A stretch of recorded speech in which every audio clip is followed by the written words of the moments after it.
eu diria que o planejamento e o começo bem feito é mais de 70%, Mais de né? 70%. Espera os 90%. Se você não fizer isso direito, muito provavelmente você terá problema depois, e problema, às vezes, que são impossíveis de serem corrigidos. Por exemplo, correção, vou usar o termo correção, mas da parte física e química do solo, em profundidade. A parte química, até talvez usando gessagem, calagem, você consegue dar uma ajeitada, mesmo que não for bem feita antes da implantação. Obviamente é muito melhor você fazer bem feito antes de implantar a cultura do café, mas dá para dar uma amenizada. Agora, a parte física é um problema. Como eu falei, café é uma planta muito exigente. Por exemplo, café não tolera a camada compactada de solo. E se você tem uma camada compactada, por exemplo, debaixo da fileira e plantar o café sem corrigir isso, sem subsolar, sem fazer uma melhoria desse aspecto do solo, a cultura não vai se desenvolver bem e não tem como corrigir depois. Né? Não, você vai ficar com uma cultura problemática para o resto da vida da cultura. Né? Então, isso sem dúvida, é fundamental. Você está ouvindo o Mundo Agro Podcast, o seu podcast semanal sobre o agro, para ouvir onde estiver. Apresentação, professor Rogério Coimbra. Começa agora mais um episódio do Mundo Agro Podcast, o seu podcast semanal sobre o agro para ouvir onde estiver e quando quiser.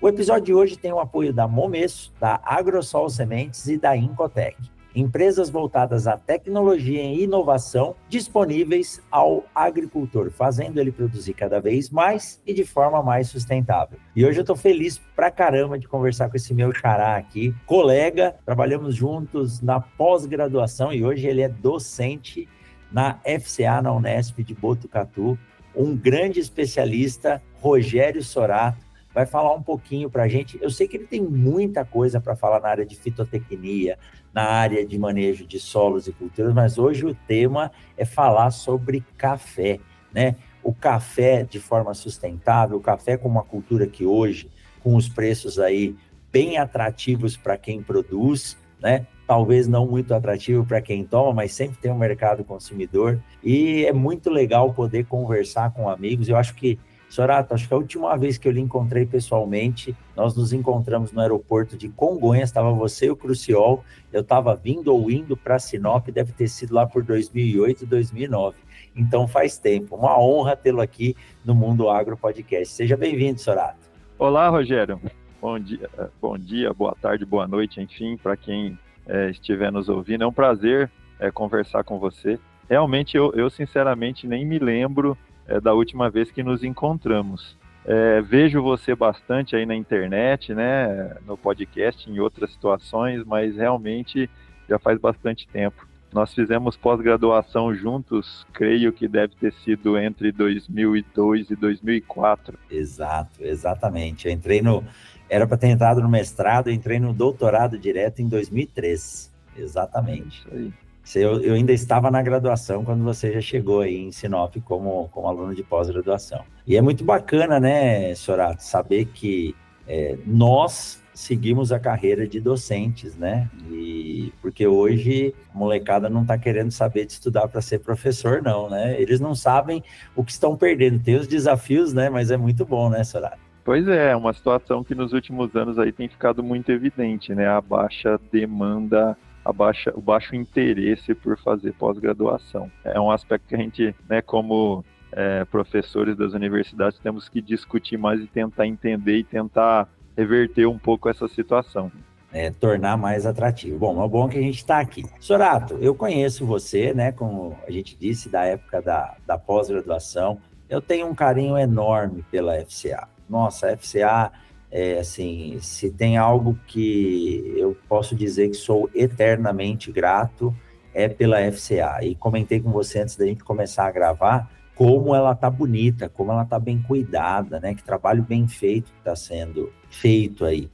Vi esse pórtico que foi inaugurado recentemente aí, virou um ponto turístico já. E conta pra gente, como é que você chegou na agronomia, né? O que te levou a estudar agronomia, o que te levou a gostar de grandes culturas e a vontade de ser professor, e hoje professor renomado, né? Fez mestrado, doutorado, pós-doutorado, estudou nos Estados Unidos, na Universidade de Wisconsin, tem mais de 200 trabalhos publicados, ou seja, é isso que contribui para a agricultura brasileira ser destaque no mundo, e hoje tudo que acontece vem para cá em primeiro lugar. O que te atraiu nisso numa época, né? Nós temos aí praticamente a mesma idade, o que te atraiu naquela época para se tornar engenheiro agrônomo e depois professor? Rogério, na verdade eu sou do mundo agro, né, digamos assim. Eu nasci na zona rural, numa pequena propriedade, numa pequena cidade do noroeste do estado de São Paulo.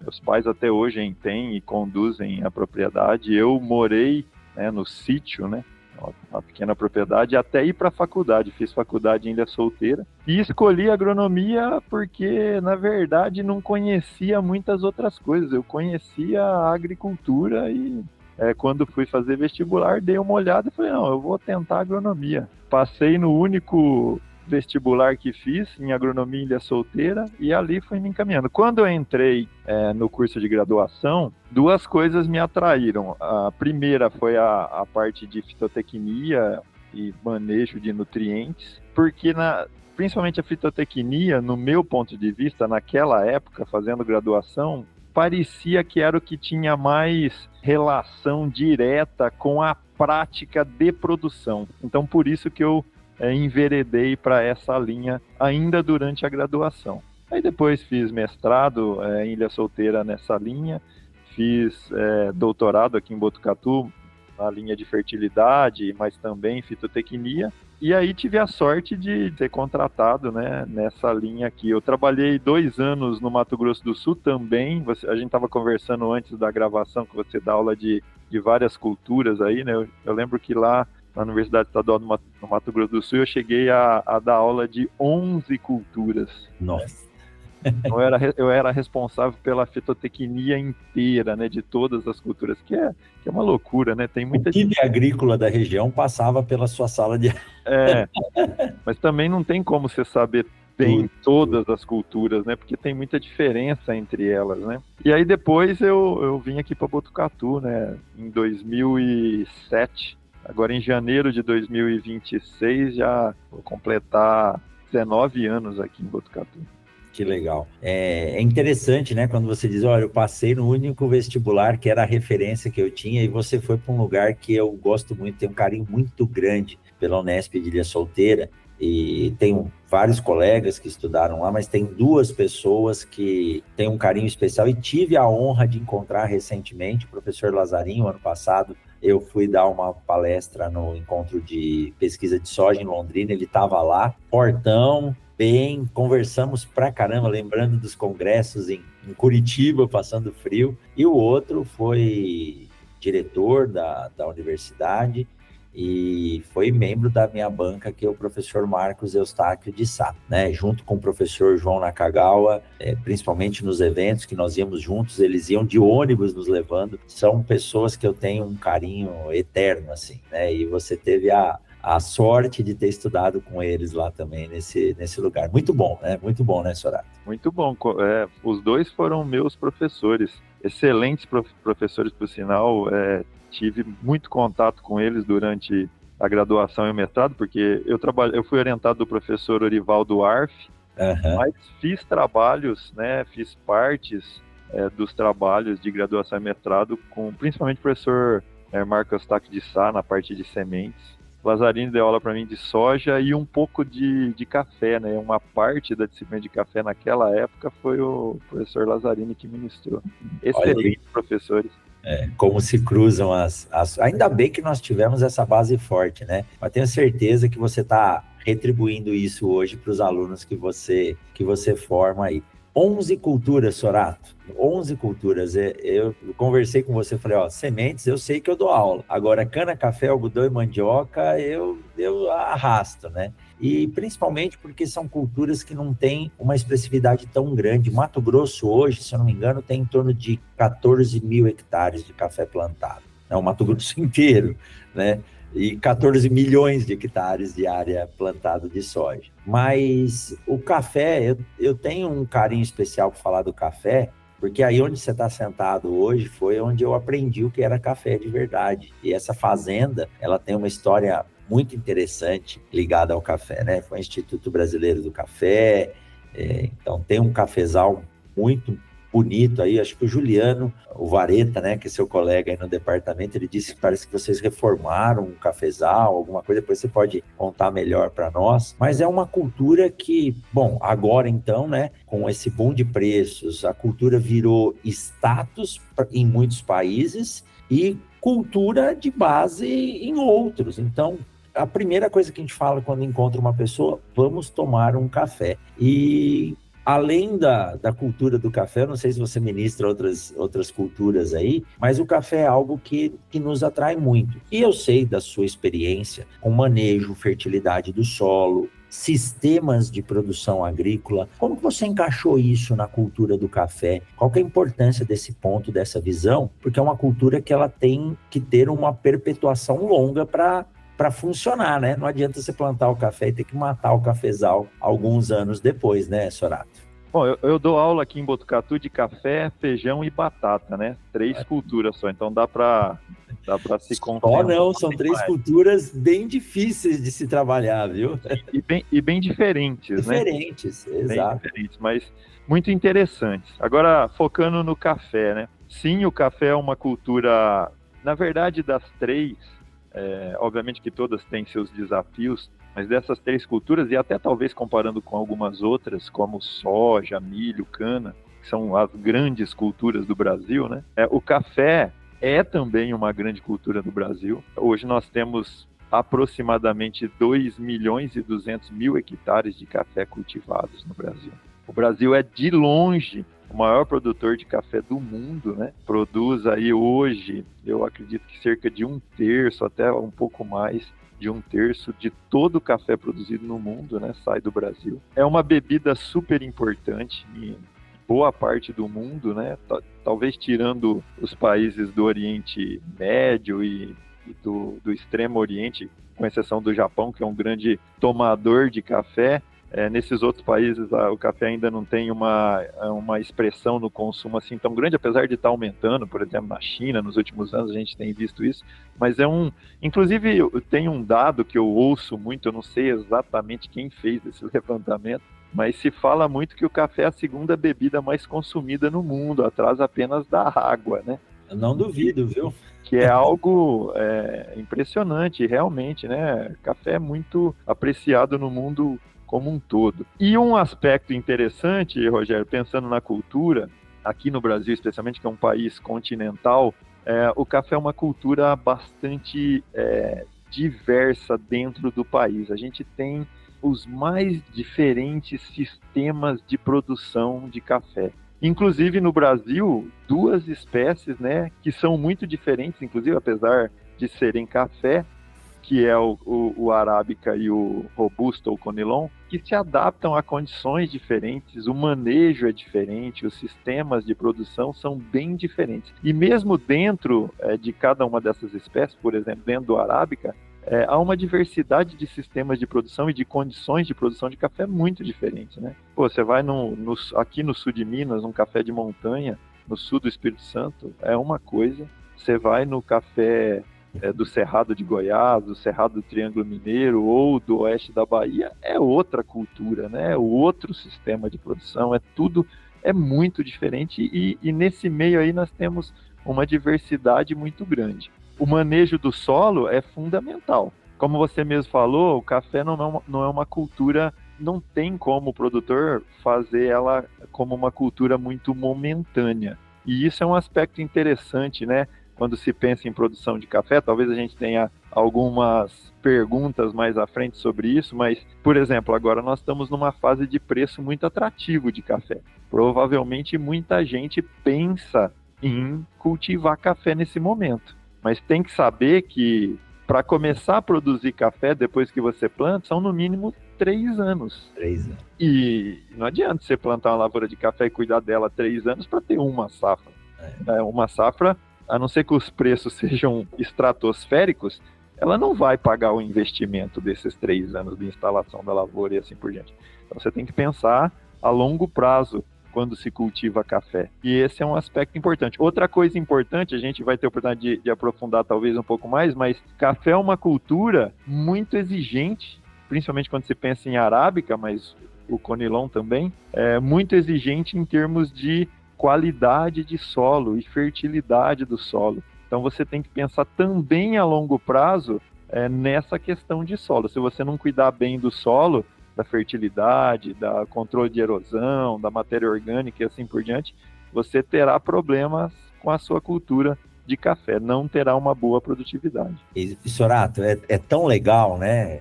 Eu acho que nós vamos precisar de umas 5 horas de bate-papo aqui para explorar tudo. Primeira coisa que você falou, né? Bebida mais consumida no mundo, não tenho dúvidas, depois da água. E ela é muito eclética, então a gente tem aí uma variação grande de pessoas e de classes sociais consumindo café. A gente tem um café que o cara vai na Avenida Paulista, ele paga R$50 numa xícarazinha de café específico, e que bom que tem isso. A gourmetização do café eu não condeno, pelo contrário, eu acho que é muito bacana. E o café daquele cara que você vai na casa dele e ele usa 2 vezes o mesmo coador para poder tomar o café coando 2 vezes. Então, isso coloca todo mundo, né, à vista disso. E aí, quando a gente fala de produção, o café é uma planta que tem que ter uma longevidade grande. Eu lembro, Sorato, quando eu entrei em Botucatu em 98, estava eu e Marcel Bonini, que era da minha república, nós estávamos entrando na FCA pela entrada antiga, né? Agora eu descobri que mudou, eu nunca tinha entrado pela entrada nova,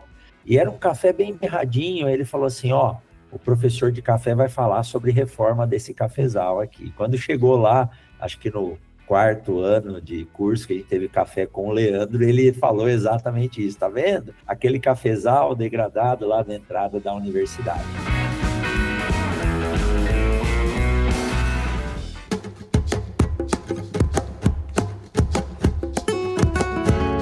Hoje nós vamos falar de um assunto muito importante, a manutenção preventiva dos seus equipamentos para tratamento de sementes. Você está fazendo isso de forma correta e regularmente? A manutenção preventiva é crucial, especialmente antes do início da safra. E para te ajudar nisso, a Momesso oferece o serviço de atendimento técnico ao cliente, com suporte remoto e agendamento de manutenções preventivas. Eles também têm plantões de dúvidas durante toda a safra, caso você precise. A equipe da Momesso é formada por especialistas em mecânica, elétrica e tratamento de sementes. Manter os seus equipamentos em dia é um dos segredos para garantir a produtividade e a qualidade das suas sementes, além de evitar aquelas paradas chatas para consertos inesperados. Momesso, o futuro você planta hoje.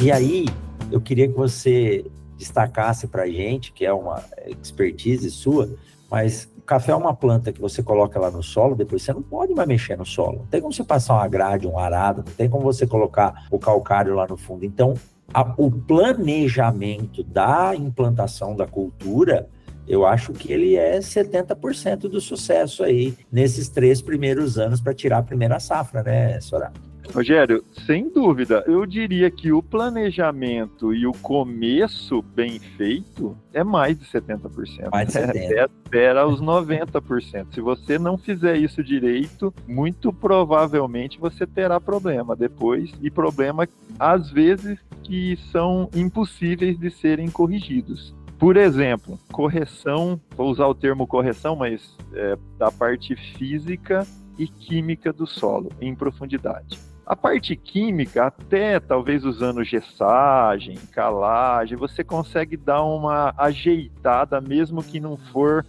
bem feita antes da implantação. Obviamente é muito melhor você fazer bem feito antes de implantar a cultura do café, mas dá para dar uma amenizada. Agora, a parte física é um problema. Como eu falei, café é uma planta muito exigente. Por exemplo, café não tolera a camada compactada de solo. E se você tem uma camada compactada, por exemplo, debaixo da fileira e plantar o café sem corrigir isso, sem subsolar, sem fazer uma melhoria desse aspecto do solo, a cultura não vai se desenvolver bem e não tem como corrigir depois, né? Não, você vai ficar com uma cultura problemática para o resto da vida da cultura, né? Então, isso sem dúvida, é fundamental. O planejamento, a correção do solo, a sistematização da área, dependendo da condição que você vai colocar esse café, pensando em controle de erosão, pensando em mecanização da cultura. Por exemplo, dependendo da condição do produtor, se ele for mecanizar a cultura, o manejo da cultura, a colheita, ele tem que pensar isso na implantação, tem que planejar e implantar a cultura de forma adequada para esse sistema de produção, para esse sistema de manejo. Se não for feito isso, muito dificilmente ele consegue adequar a cultura no decorrer dela, né, no andamento dela, para encaixar ela. Às vezes ele tem que substituir a cultura para conseguir, por exemplo, se ele não pensou em mecanização, para conseguir adequar a um sistema mecanizado. Então, sem dúvida, é fundamental, é uma cultura perene. Veja, pode ser que o produtor opte por remover a cultura ou reformar ou substituir antes disso, mas quando a gente planta uma cultura de café, a ideia é que ela fique no campo pelo menos de 15 a 20 anos, pelo menos. E o custo de implantação é alto, né? Não dá para você simplesmente substituir. Se você não planejou passar um trator no meio das linhas, você não tem o que fazer, né? E é um ponto legal também, estou dizendo isso porque hoje eu estou gravando aqui de Foz do Iguaçu, e ontem eu estava em Castro, no Paraná, e indo de Castro lá para a cooperativa, para Castrolanda, vi muitas árvores com os topos queimados e teve geada negra. E o café é uma planta que exige o respeito ao zoneamento agrícola de risco climático, né, Sorato? Sim, o café é uma cultura, as duas espécies, né, o arábica e o canéfora, são espécies muito exigentes em termos climáticos, principalmente questão de temperatura. O café arábica é uma planta, você dá aula de café, né, sabe disso, é uma planta originária de uma região da África de altitude, uma região quase no Equador, mas de altitude. Isso faz com que ela seja uma planta que não tolera extremo de temperatura. Café, por exemplo, o café arábica, ele é muito sensível à geada. Normalmente, se dá geada, uma das primeiras plantas que queima, plantas de lavoura, né, quando a gente compara, é o café. Ele é muito sensível. Também o arábica não tolera temperatura alta. Você comentou aí de Sinop, 300 e poucos metros, dificilmente café arábica vai bem numa condição dessa, porque ele gosta de temperatura amena. O canéfora já gosta de temperatura mais alta, né? Ele é mais sensível a frio, ele se desenvolve melhor numa condição de temperatura maior.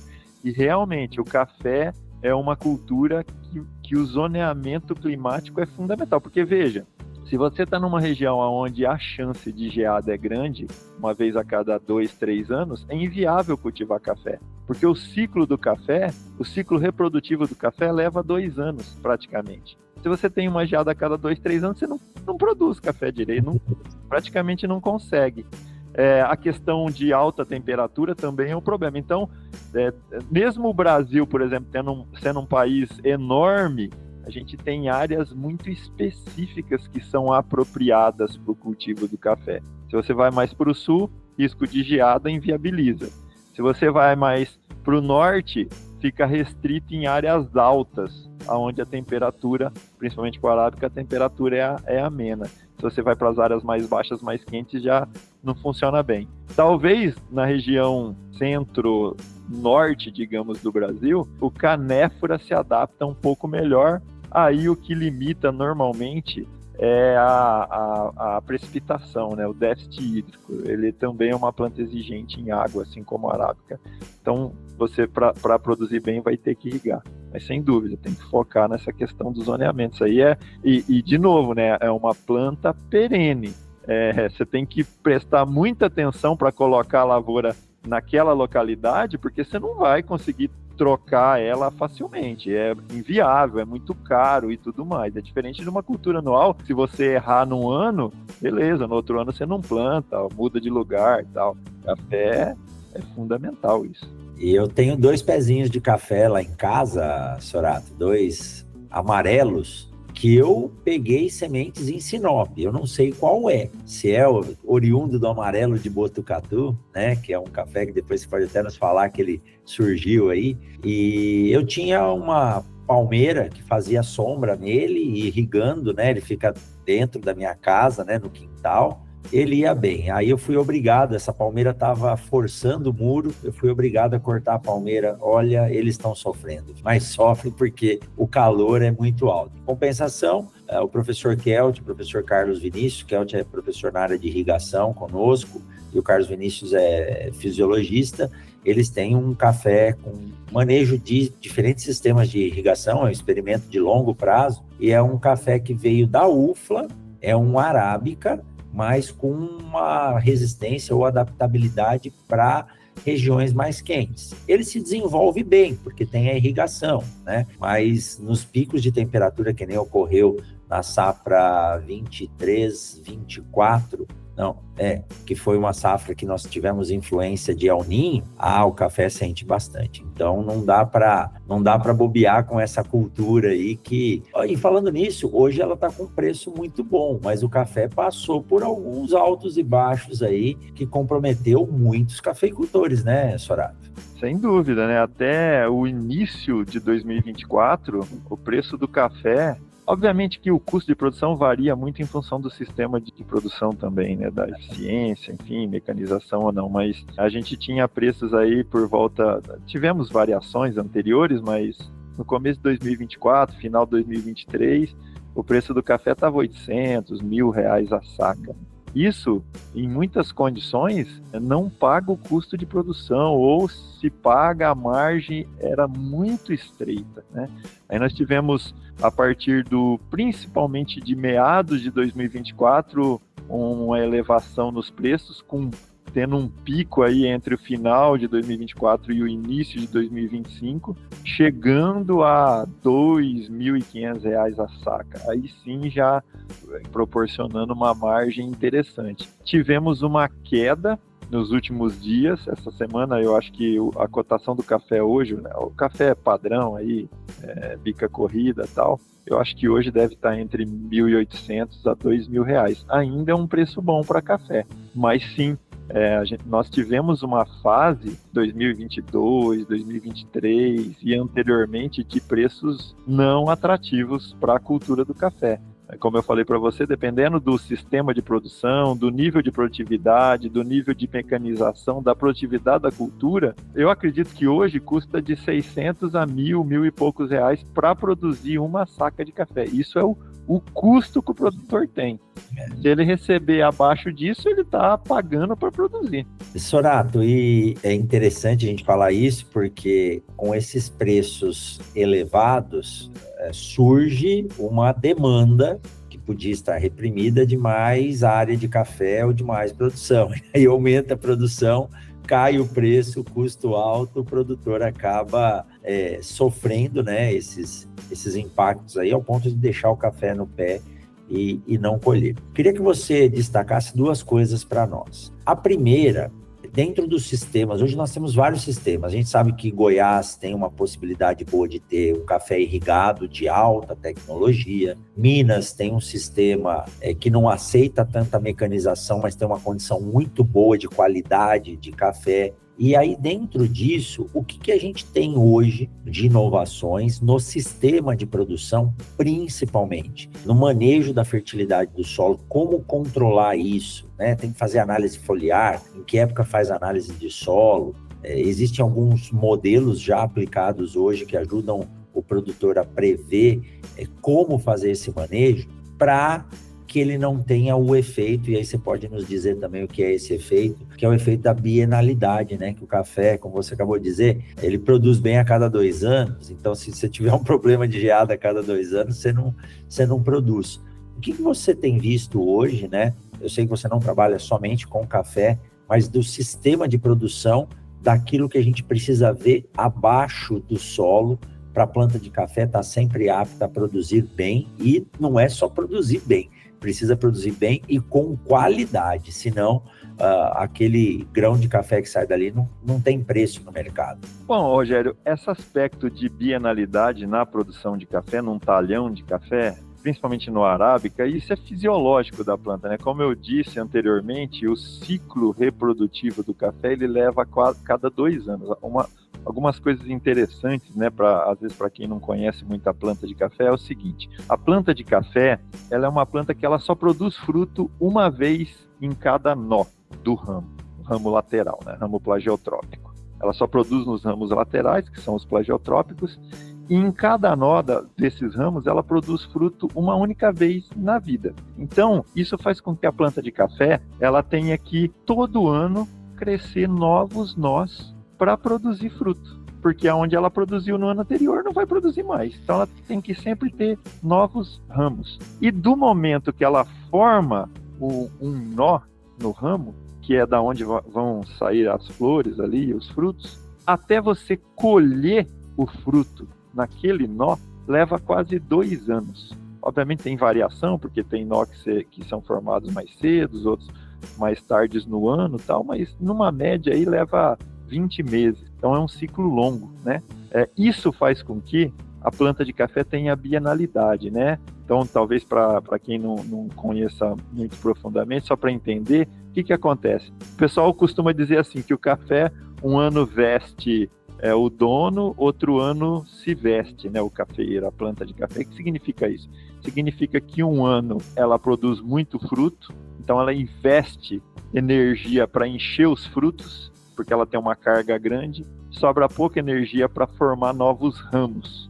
E aí, no ano seguinte, ela vai produzir pouco fruto, e aí ela vai ter mais energia para crescer mais ramos, e aí gera a bienalidade. Você pode tentar reduzir essa bienalidade manejando vários aspectos, desde o solo até o clima, o microclima do talhão, às vezes com arborização ou coisa do tipo. Mas é muito difícil você elevar a produtividade do ano de baixa para níveis da produtividade do ano de alta. É muito difícil você ter boas produtividades todos os anos por causa dessa questão fisiológica da planta de café, como você bem sabe. Então, o que acontece?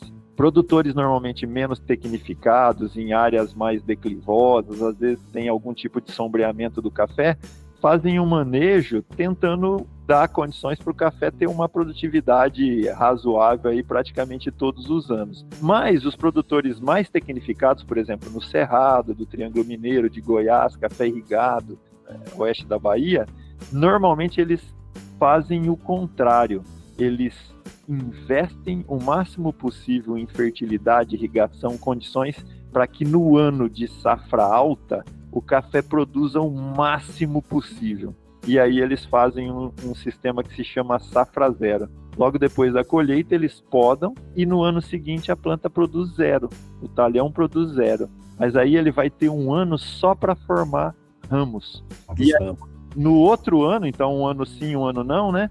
No ano aqui o primeiro ano produziu muito alto, no segundo ano 0, no terceiro ano outra safra muito alta. Com isso, a produtividade média é alta, mas produz uma vez a cada 2 anos. É um sistema que tem sido muito utilizado, principalmente em regiões favoráveis, café irrigado, mais tecnificado e mecanizado, porque envolve poda a cada 2 anos e tudo mais. E nessas condições, aí voltando ao cerne da sua pergunta, a questão de manejo de fertilidade, qual que é a mudança? Aí para todos os sistemas, o que a gente tem observado nos últimos anos, ou nas últimas 2, 3 décadas. Quando eu era criança, meu pai era produtor de café, e isso era geral naquela época. O pessoal pensava assim, café precisa estar no limpo.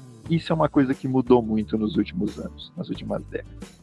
Hoje, café é mantido no mato, ou seja, solo coberto. Planta de cobertura na entrelinha de café é algo que revolucionou a cafeicultura nos últimos anos. Hoje, muitos produtores cultivam braquiária na entrelinha do café e adubam a braquiária, ao invés de adubar o café. Por tabela, ele está adubando o café, mas na verdade ele aplica o adubo na braquiária depois roça a braquiária e joga na saia ali embaixo da saia do café.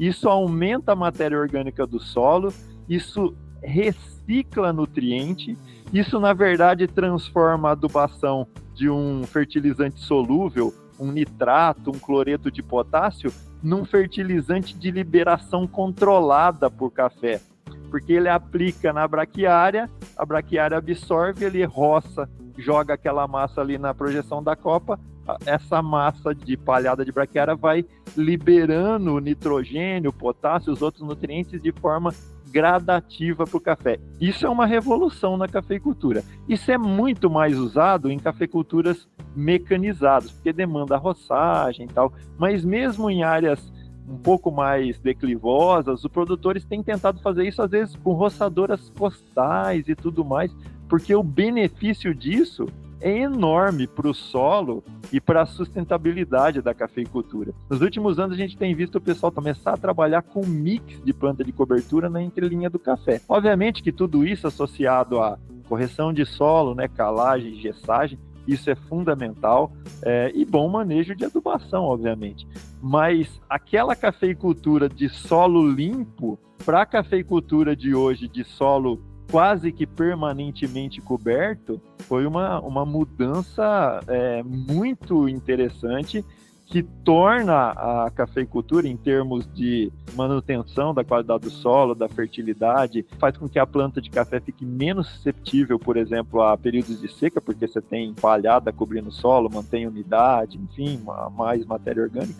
Isso é muito interessante, e isso é uma coisa que aconteceu aí, talvez nas últimas 2 décadas e meia, teve uma mudança muito grande nesse sentido.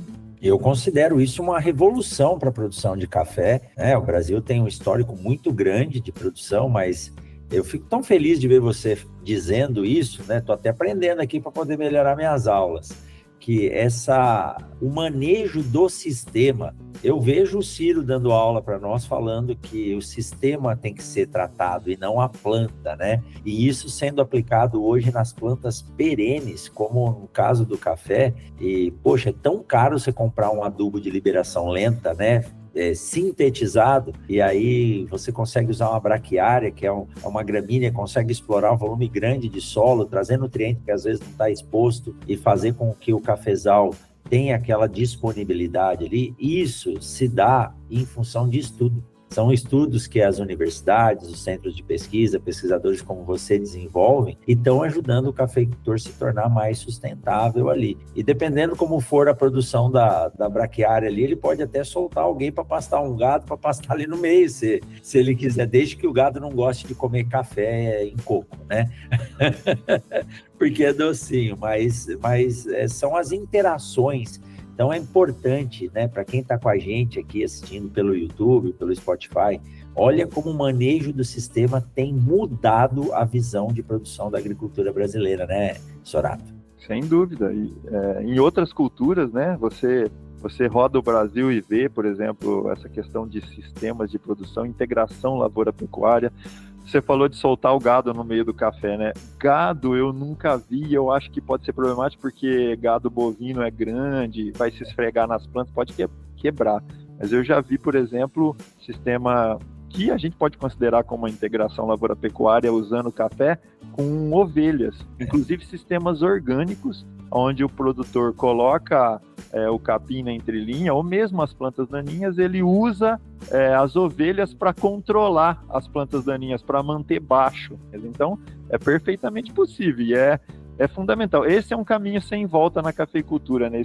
Esses sistemas. Hoje em dia, Rogério, você deve estar acompanhando, tem produtores, olha que interessante, tem produtores que plantam a planta de cobertura, a braquiária ou alguma outra, ou às vezes até mais de uma misturada, no preparo da área. Deixa essa braquiária crescer, depois prepara o suco, né? Aí tira as plantas, né? Incorporam as plantas ali onde vai ser o suco, né? Onde vai ficar a fileira de plantas de café. Planta as mudinhas de café com a braquiária na entrelinha, às vezes com 80 centímetros, 1 metro de altura. Isso, nesse momento inicial, serve inclusive até como um quebra-vento ou até um certo sombreamento, porque a planta de café é muito sensível a vento, muita insolação e tal. E aí vai manejando isso ao longo da vida da cultura. E tem produtor, hoje em dia, que ele não elimina em nenhum momento mais a planta de cobertura, a braquiária, por exemplo, da entrelinha. Ele conduz, ele só abaixa bem ela, roça bem rente o chão na fase de colheita para não atrapalhar, mas depois começa a chover, depois da colheita, essa braquiária às vezes até já ressurge novamente e faz o papel dela na época chuvosa de proteção, de ciclagem de nutriente, de aumento de matéria orgânica, e assim vai. Então, são sistemas que proporcionam uma sustentabilidade para a cafeicultura muito maior do que a gente via em tempos, né, mais antigos aí. Então, esse é um aspecto muito interessante. E é uma característica que dá certo quando a gente olha o sistema radicular do café, e eu acho muito legal, é uma das coisas que eu consigo falar, porque tem esse cafezal lá. O café tem diferentes tipos de raízes, né? Mas tem uma que forma uma teia, né? Quase sobre a superfície do solo, abaixo dessa camada de palha. Então a gente não pode entrar roçando o café, mexendo no solo, senão você reduz esse sistema, que acho que é o principal na absorção de nutrientes. Aí quando você mantém essa camada vegetal em cima, seja de planta daninha ou seja de uma planta de cobertura, você está mantendo essas raízes ali se conectando e ativas, né? Então é por isso que tem dado certo, né, Sorato? Sem dúvida. A gente ainda não conhece muito bem, por exemplo, os exudados que saem dessa palhada, dessa matéria orgânica em decomposição, tudo isso, a gente ainda não tem os detalhes perfeitamente, mas a gente sabe que isso beneficia o crescimento radicular. E sem dúvida o que você falou é verdade. Se for numa lavoura manejada dessa forma, você puxa ali aquela camada de palhada em decomposição sob a projeção da copa do café, é cheio de raízes finas de café ali, pegando os nutrientes quase que diretamente, né? Os nutrientes vão saindo ali da palhada, as raízes já vão absorvendo. Às vezes a raiz está acima do solo, naquela interface palhada-solo ali. Isso é fantástico. E isso só acontece porque tem a palhada mantendo umidade e fornecendo condições ali para a raiz crescer, né? É um sistema ecológico ali dos micro-organismos e das plantas no solo. É engraçado que a gente evoluiu tanto na agricultura, né, com o aporte de nutrientes, mas cada vez mais a gente começa a observar que a agricultura regenerativa, ela traz uma resiliência gigantesca. Se a gente for falar em soja, né, Sorato, esses problemas que a gente teve de anomalia, de problemas de quebramento, aí você vai na área do Zecão, você deve conhecer ele lá da Fazenda Capoaba, em Lucas do Rio Verde. Se não conhece, tem que convidar você para ir lá ver e conversar com ele. Na área dele não tinha problema, porque o Zecão é um cara que ele trabalha com, né, o objetivo dele é manejar o sistema, a cultura está ali como uma das ferramentas. Então, a presença de outros fungos, tudo não deixava a planta de soja sofrer o que ela sofre em outras áreas. Então, isso é algo que é difícil, né, a gente conseguir mostrar para o produtor, mas quando ele entende isso, ele não quer fazer mais de outra forma, né? Então, a planta está integrada com o sistema, a física do solo, toda a ecologia, dando mais resiliência para uma planta de café que precisa ser resiliente, né? Sem dúvida, sem dúvida. Às vezes até você pega uma condição, por exemplo, com um pouco de nematóide ou coisa né? Às vezes alguma outra patógeno de solo. Se você tem uma condição de um solo pobre, baixa matéria orgânica, exposto, a planta de café fica muito mais susceptível à condição climática desfavorável, coisa do tipo. Se você pega na mesma condição, às vezes, de uma certa população de nematóide e tudo mais, mas um solo com mais matéria orgânica, protegido, mais umidade, né, umidade mais constante, mantida pela palhada, uma liberação, como eu falei, uma ciclagem melhor de nutrientes é fundamental. Uma coisa interessante, gostaria de citar, né? Esses sistemas, usando planta de cobertura em café, torna a adubação muito mais eficiente, porque diminui perdas, por exemplo, de nitrogênio e de potássio por lixiviação. Isso funciona muito bem em solos argilosos, mas às vezes você tem cafeicultura em solos mais arenosos, aí nessas condições o efeito é muito mais benéfico ainda, porque a ciclagem, manutenção de matéria orgânica no solo é fantástico, né? Na verdade, às vezes torna uma área inviável para a produção de café inviável, né? Em separado de viável, ou seja, faz com que aquela área seja viável, porque se não fosse esse sistema, provavelmente você não conseguiria produzir café bem nessas condições. E muitas vezes a gente ficava se preocupando em controlar mato na entrelinha do café, e ele às vezes ajuda.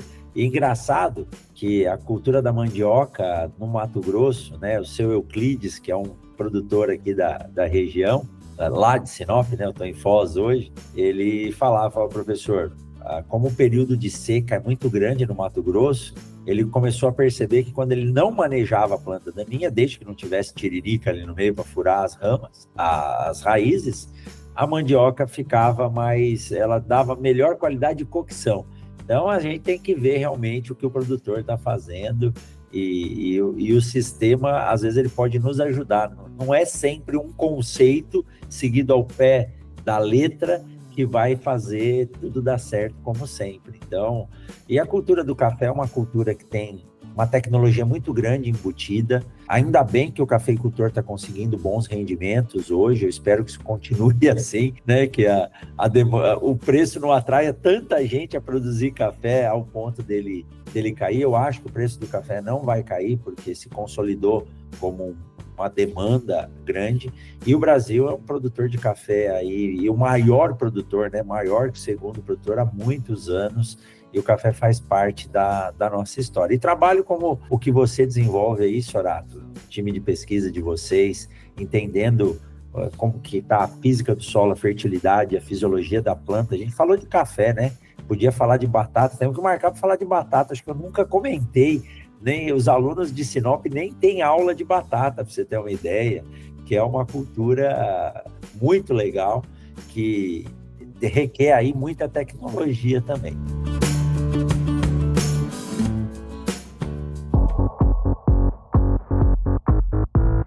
Siga o Mundo Agro Podcast nas redes sociais.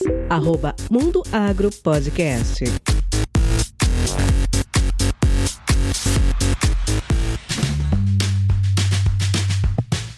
Mas que bacana, viu, Sorato? Muito bom conversar com você. O tempo passou aqui, eu nem percebi.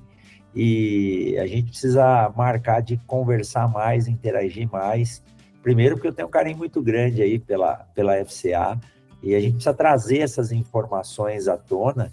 E o Brasil é líder mundial, né, na qualidade do café. Hoje, pensando cada vez mais, eu fui a Curitiba outro dia, entrei numa cafeteria e eu achei bacana, porque dentro da cafeteria, eu entrei para tomar um simples café, depois fiquei assim, apaixonado vendo. Ele tem as sacas de café de diferentes regiões do Brasil, inclusive um café da UFLA tinha lá. E o equipamento de torrefação, o rapaz até brincou, falou, isso aqui é a Ferrari da torrefação de café, toda automatizada com um computador, e você tomando um café sentado no meio das sacas, né, de grãos ali, com aquele cheiro, aquele aroma. Então, isso virou uma instituição. E vou citar um amigo meu aqui, o Danilo Pinheiro, ele é da área de marketing estratégico, né, para o agronegócio, e eu mandei um café de um rapaz de Minas que estava em Sinop, tinha uma torrefação, então ele trazia o café, montava, eu mandei os sachezinhos com diferentes tipos de café, era do Minas Rock Coffee, agora ele voltou para Minas. O Danilo gostou tanto que hoje ele tem uma marca de café com o nome dele para presentear os clientes. Então não precisa falar mais nada, né? O quanto que o café movimenta desde o solo até a economia, né, Soraya? Na verdade, até aproveitando o nome do podcast aqui, né, Rogério, há um mundo, né, sobre café. O que nós conversamos aqui hoje nesses 40, 50 minutos não é nem 0,1% do que é a cafeicultura, né, no mundo. Na verdade, tem toda uma ciência só depois de o grão produzido, a partir daí, né, na questão de torra, blend, formas de preparo e assim por diante, é fantástico.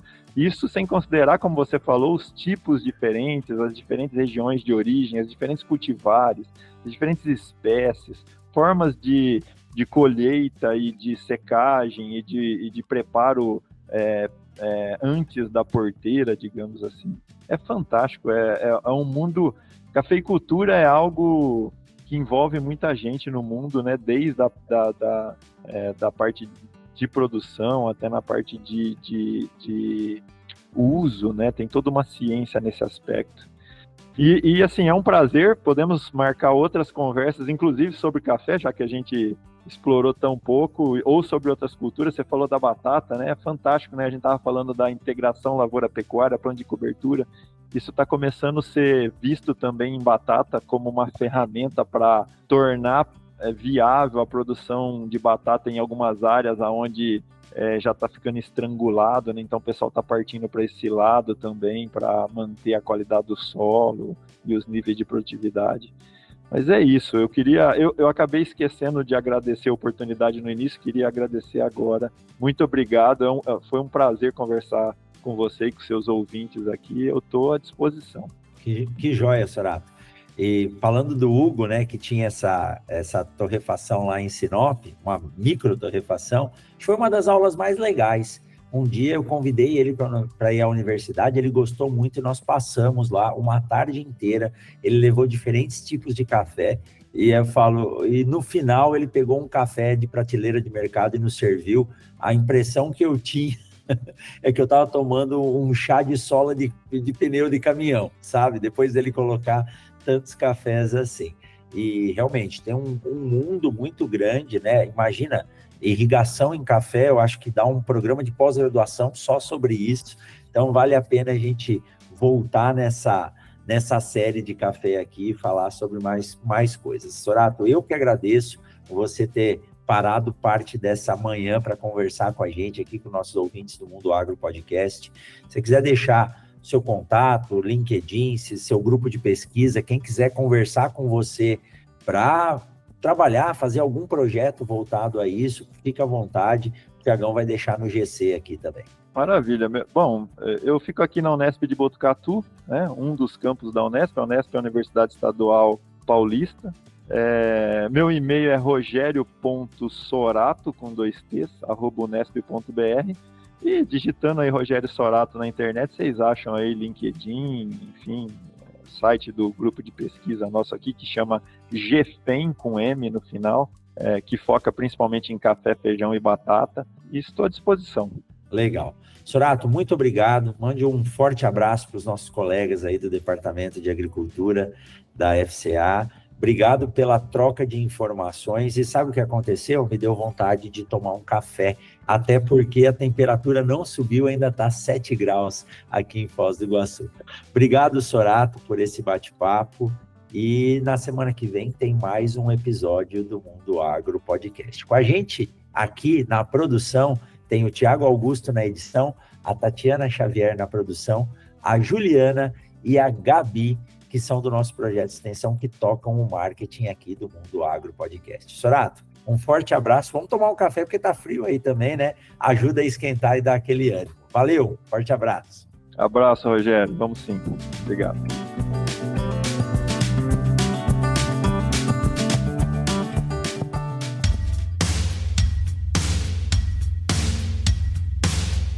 Você ouviu o Mundo Agro Podcast. Informações, novidades e muito mais. Mundo Agro Podcast, para ouvir onde estiver.